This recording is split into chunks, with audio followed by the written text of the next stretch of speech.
Hi, and welcome to Unprecedented Journey. I'm your host, Jeff Oppenheim, and I thank you for joining me again today. Well, we've been doing a little bit of a literary salon, and you've gotten a chance to meet some incredible authors, Sergio, Matt, and of course the poet, Octavia.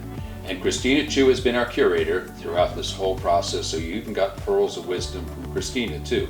And that's really what Unprecedented Journey is all about. It's about all these folks sharing their journey, and in this case, their process as writers. So I hope you'll enjoy these last pearls of wisdom that we're going to share with you now. Enjoy.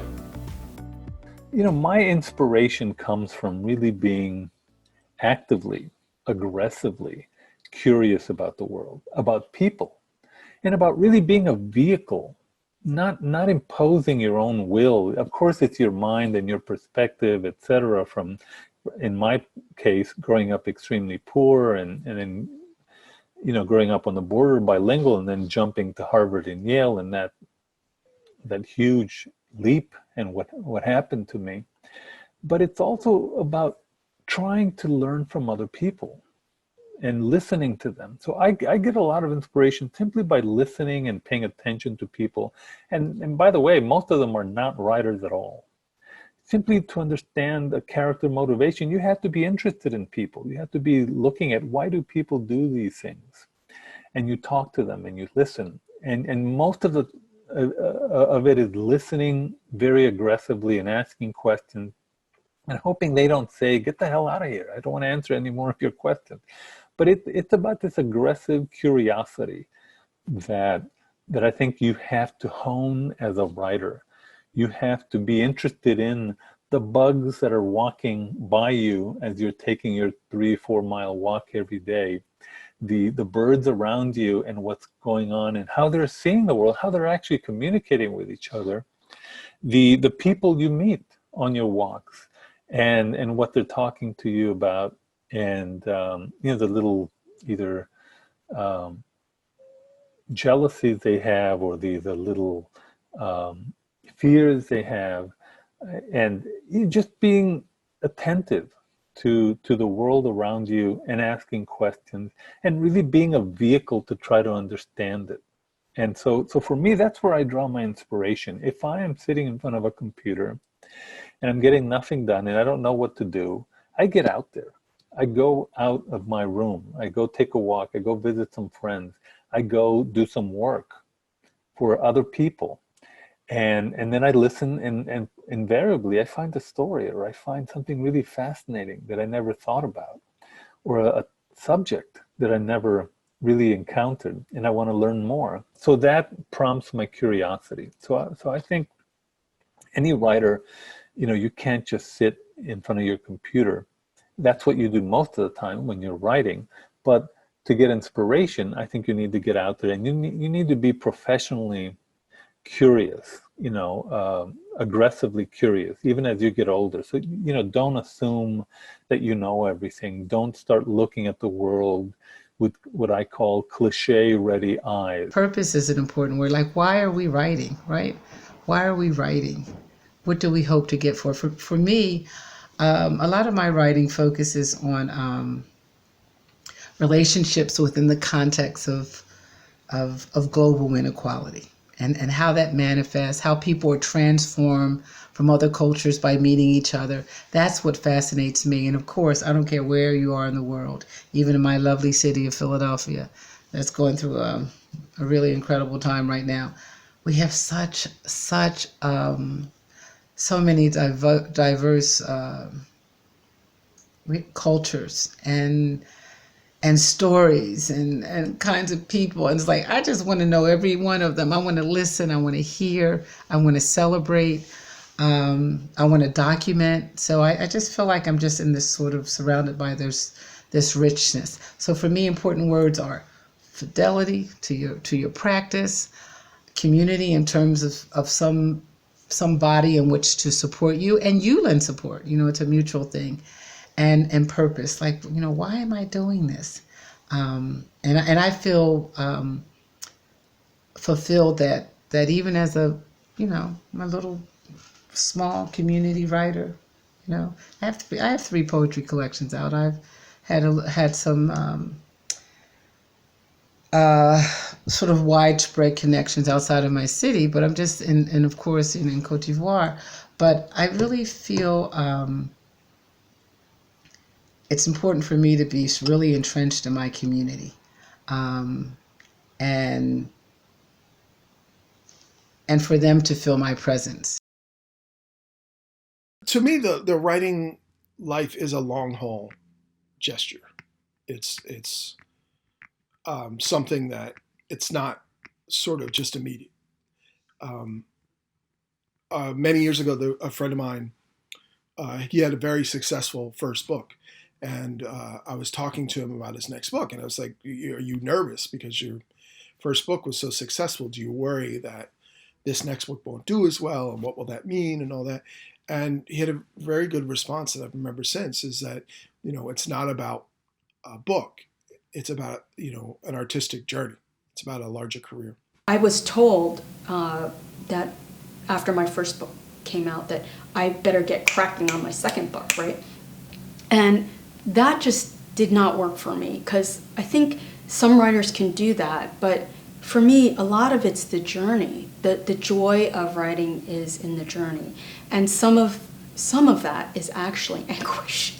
And if you can't figure something out, that can be really, really discouraging. And different aspects of being a writer can be very discouraging, but never give up. There's always a solution. Like, there are always people who are willing to help. There's always writers who write about craft. There are a lot of solutions out there. You can always take a workshop.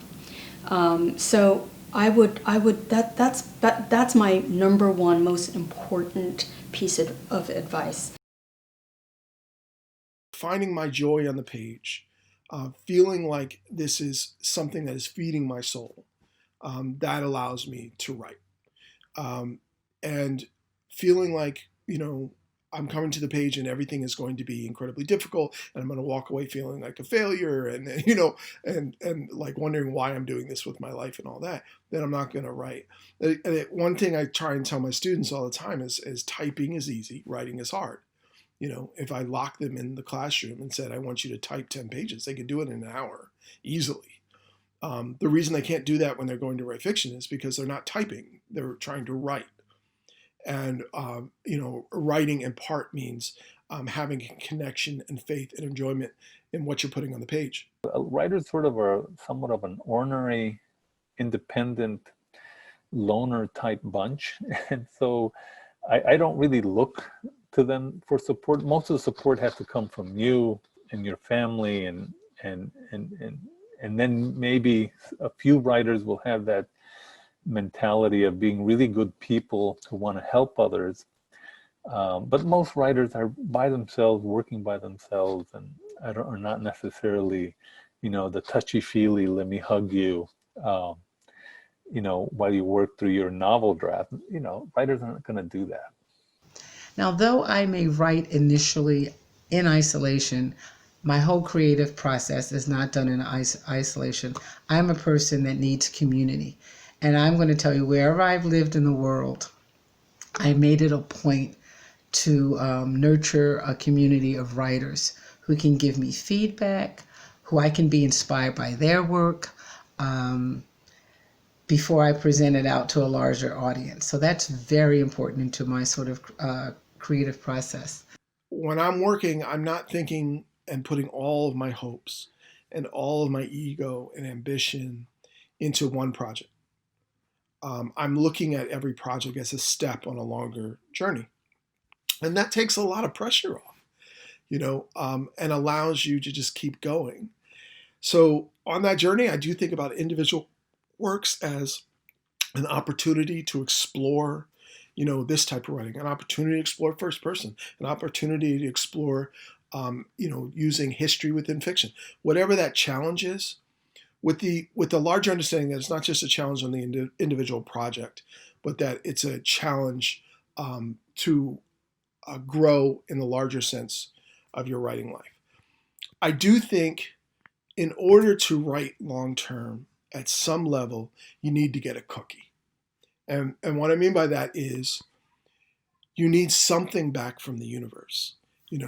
I see this more with poets. Like, poets oftentimes are communicating directly with an audience. They'll start in whatever point, they'll write some poems, and within sometimes a couple of weeks, they are in front of a microphone sharing those poems to other people, or sharing those poems to other people within a writing group.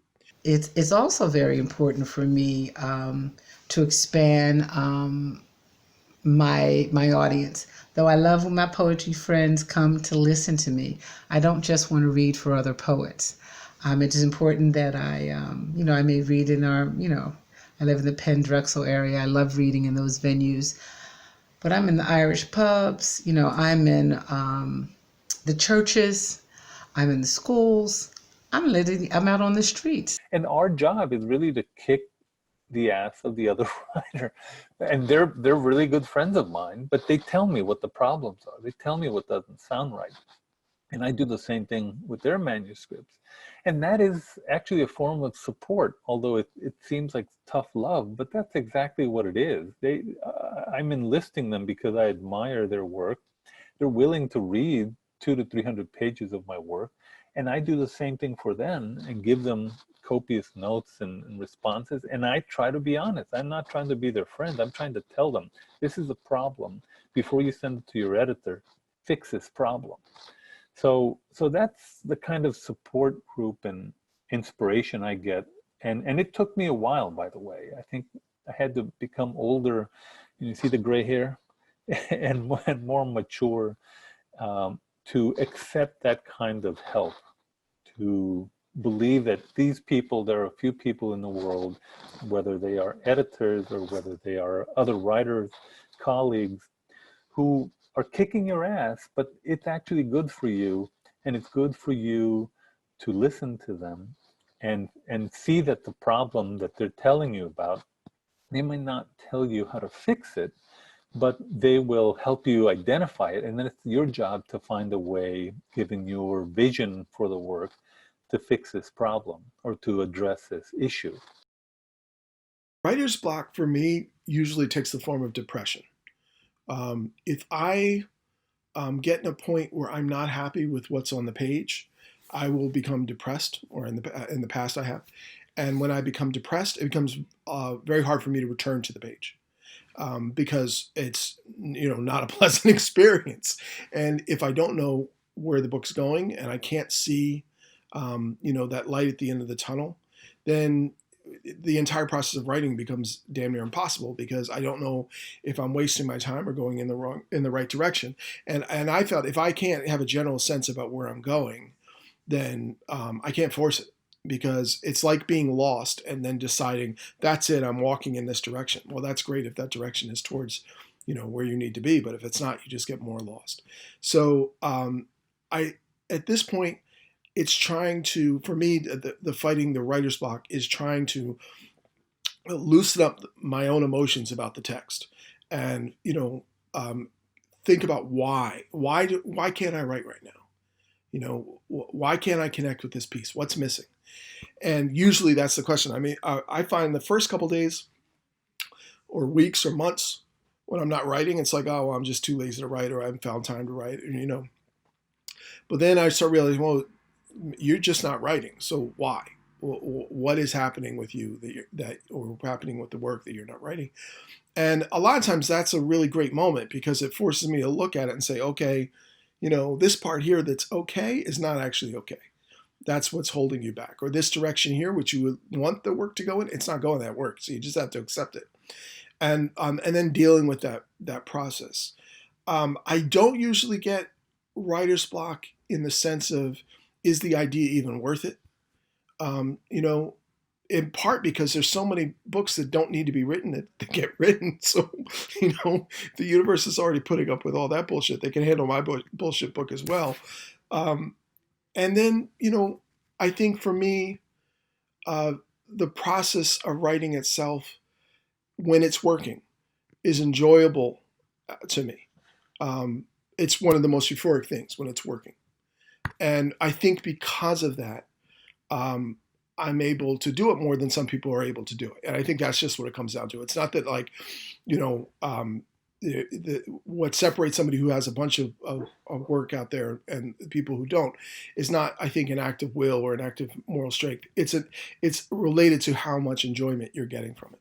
So, you know, when I talk to writers who say, I hate writing, and there's some writers whose work I love who tell you, I hate writing, they invariably tend to be people who are writing less. And that's understandable. You know, why would you do anything that you don't want to do? I remember I went to a reading with Sherman Alexie. This is like 20, 30 years ago. And Wonderful Native American writer. Exactly. Fantastic. And at the time, you had to put postage on envelopes. I know this is arcane, but you had to put postage on, and you had to write the address, and like it was, and then you had to go to the post office. You know, it's just like it was a lot. Now you just send it via web, website or whatever. But so someone asked him for his advice, and he said postage, because whenever he got a rejection, he just sent it right back out.